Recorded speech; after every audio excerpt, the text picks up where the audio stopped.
आपका है पहला साइंटिफिक वर्ल्ड एटलस जारी करने वाला राज्य कौन सा है। ऑप्शन है आपके मणिपुर है, असम है, केरल है और नागालैंड है। पूछा जा रहा है इनमें से पहला जो साइंटिफिक वर्ल्ड एटलस जारी किया गया है वो किस राज्य ने जारी किया है। ऑप्शंस आपके मणिपुर है, असम है, केरल है और नागालैंड है। तो आप राइट आंसर इसका याद रख लीजिएगा। आंसर क्या हो जाएगा सी। कौन सा राज्य जारी करता है जी? केरल जो है पहला साइंटिफिक वर्ल्ड एटलस जारी करने वाला राज्य बन गया। ठीक है, चलिए नेक्स्ट क्वेश्चन देखते हैं। नेक्स्ट क्वेश्चन आपके पास है 14 नवंबर 2022 को किस राज्य में अमूर फाल्कन फेस्टिवल आयोजित किया गया है। रिसेंटली क्वेश्चन है, बहुत बार एग्जाम में पूछा भी जाएगा, आपको करंट है, आप नोट कर लीजिए। जो भी यूपीएससी या बीपीएससी एग्जाम की तैयारी कर रहे हैं या एसएससी कंपटीशन की तैयारी कर रहे हैं उसमें ये क्वेश्चन आपको आने वाला है, संभावित है। 14 नवंबर 2022 को किस राज्य में अमूर फेस्टिवल को आयोजित किया गया है। ऑप्शन है असम, मणिपुर, नागालैंड या फिर अरुणाचल प्रदेश। अब देखिए अमूर फेस्टिवल होता क्या है। तो अमूर जो होता है उसका मतलब होता है बाज। बाज एक पक्षी का क्या है, नाम है। ये क्या करता है, किसी दूसरे देश से उड़ते उड़ते आते हैं और हमारे देश के जितने सारे राज्य हैं, कुछ कुछ राज्य में क्या करते हैं, ये बसेरा लेते हैं, कुछ दिन के लिए ठहरते हैं और ठहरने के बाद ये वापस चले जाते हैं। तो हमारे स्टेट में असम में, नागालैंड आप नोट करिएगा, असम है, मणिपुर है, मणिपुर हो गया आपका, उसके बाद नागालैंड आता है, नागालैंड है। ये तीन स्टेट ऐसा है जहाँ पे ये बाज जो है क्या करते हैं, ठहरते हैं और ये उड़ते उड़ते लास्ट में कहाँ चले जाते हैं, दक्षिण अफ्रीका में जाकर के अपना अंतिम यात्रा तय करते हैं। दक्षिण अफ्रीका, ठीक है।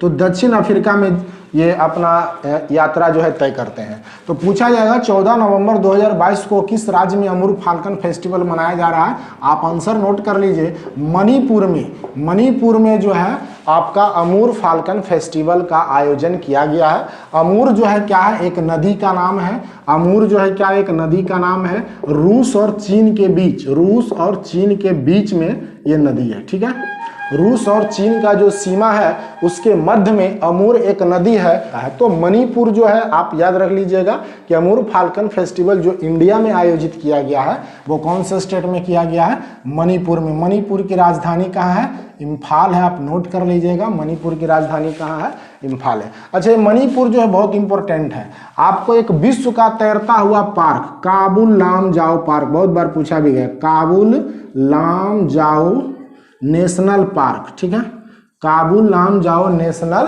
पार्क, ये कहाँ पे स्थित है। तो ये भी किसके अंदर है, मणिपुर के अंदर है। आप नोट कर लीजिएगा, ये भी कहाँ पे स्थित है, मणिपुर के ही अंदर है, काबुल लामजाओ नेशनल पार्क। ठीक है, उसके बाद लोकटक झील, एक आता है लोकटक झील।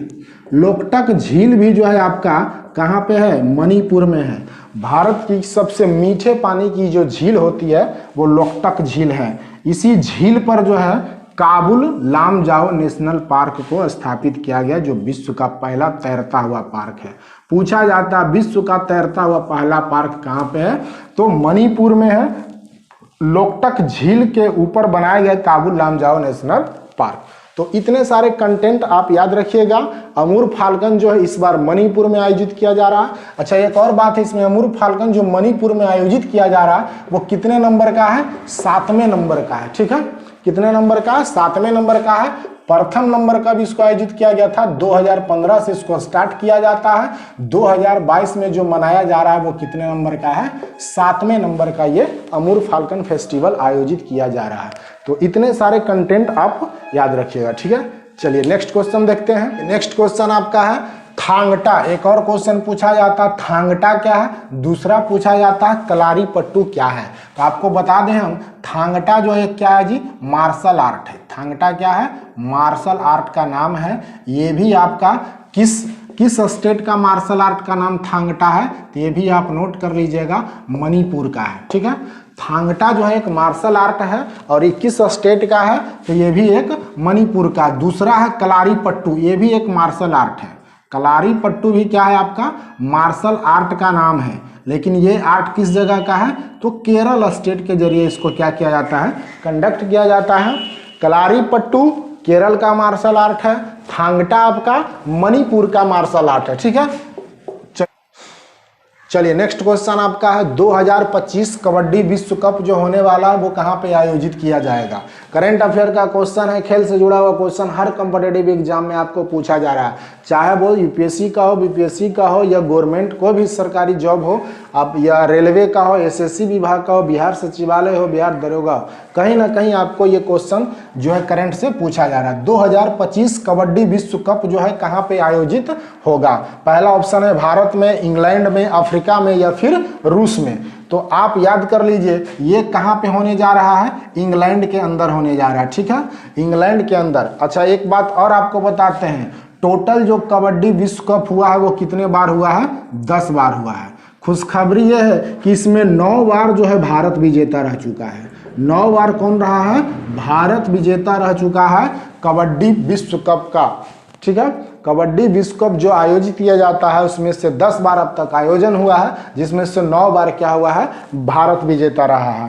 पहली बार ऐसा है जिसमें एशिया के बाहर होने जा रहा है कबड्डी प्रो, ठीक है। कबड्डी का जो विश्व कप होने जा रहा है तो फर्स्ट टाइम है जो एशिया के बाहर होने जा रहा है आपका इंग्लैंड के एक शहर में, ठीक है, तो याद रखना है। अच्छा इसमें टोटल कितना टीम भाग लेता है, तो टोटल का टोटल कितना टीम रहता है, 16 टीम इसमें क्या करते हैं, खेलते हैं। 16 टीम को कबड्डी में खिलाया जाता है। कबड्डी वर्ल्ड कप जो होता है इस बार कहाँ होने जा रहा है, इंग्लैंड में। अभी हाल ही में T20 वर्ल्ड कप जो हुआ है उसमें भी चैंपियन कौन बना है, इंग्लैंड बना है। हमारा इंडिया तो हार ही गया, क्या करिएगा। चलिए ठीक है, सारे कंटेंट आपको क्या करना है, याद रखना है। अच्छा इंग्लैंड के किस शहर में होने जा रहा है, वेस्ट मिडलैंड्स, ठीक है, ये है इंग्लैंड के शहर जहां पे क्या हो रहा है, आयोजन किया जा रहा है। वेस्ट मिडलैंड्स एक इंग्लैंड का शहर है जहां पे 2025 कबड्डी जो विश्व कप होने वाला है वो कहां पे होगा, इंग्लैंड के अंदर होगा।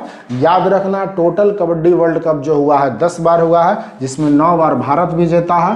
पहली बार ऐसा हो रहा है जो एशिया के बाहर इसको आयोजित किया जा रहा है। इंडिया किसे कहा जाता है, ऑप्शन आपके पास है डॉक्टर राजेंद्र प्रसाद, कैलाश सांखला, या एपीजे अब्दुल कलाम, या एस सोमनाथ, ठीक है। तो टाइगर मैन ऑफ इंडिया जो कहा जाता है वो किनको कहा जाता है, कैलाश, नोट करिएगा, कैलाश सांखला को किनको कहा जाता है, कैलाश सांखला को tiger man of the India कहा जाता है। अच्छा एस सोमनाथ क्या है, तो इसरो जो है उनका अभी चेयरपर्सन कौन है, चेयरपर्सन है एस सोमनाथ। कितने नंबर के हैं, तो 10वें नंबर के, ये भी नोट कर लीजिएगा। इसरो का हेडक्वार्टर कहाँ पे पड़ता है, जब भी आपसे पूछ दे हेडक्वार्टर इसका कहाँ पे है, तो बेंगलुरु में है। बेंगलुरु, बेंगलुरु कहाँ पे है, कर्नाटक की राजधानी है। कर्नाटक की क्या है, राजधानी है, यानी कर्नाटक की कैपिटल जो है आपका बेंगलुरु है। इसरो का अगर फुल फॉर्म पूछ दे तो आप बता दीजिए, इंडियन स्पेस रिसर्च ऑर्गेनाइजेशन, ये आपका जो है इसरो का फुल फॉर्म है। इसरो के करंटली चेयरपर्सन आपके एस सोमनाथ हैं। एस सोमनाथ कितने नंबर के हैं, 10वें नंबर के। 9वें नंबर के अगर पूछा जाएगा तो कौन थे, के सिवन थे, ठीक है। तो इतने सारे क्वेश्चंस आपको याद रखें। क्वेश्चन आपका है वाटरमैन ऑफ इंडिया किसे कहा जाता है, नोट करिएगा, पेपर में छपने वाला क्वेश्चन है। वाटरमैन ऑफ इंडिया जो है किसे कहा जाता है, ऑप्शन है आपके डॉक्टर राजेंद्र प्रसाद, मनमोहन सिंह, सुनील अरोड़ा, या फिर एपीजे अब्दुल कलाम। इसका राइट आंसर आपका जाता है नंबर 1, कौन थे, डॉक्टर राजेंद्र प्रसाद को। डॉक्टर राजेंद्र प्रसाद को किस नाम से जाना जाता है, वाटरमैन ऑफ इंडिया के नाम से हम लोग इनको जानते हैं। डॉक्टर राजेंद्र प्रसाद जो थे वो फर्स्ट प्रेसिडेंट ऑफ इंडिया, आप नोट कर लीजिएगा, कभी कल पूछ देता है। फर्स्ट प्रेसिडेंट ऑफ इंडिया कौन थे, डॉक्टर राजेंद्र प्रसाद। डॉक्टर राजेंद्र प्रसाद थे।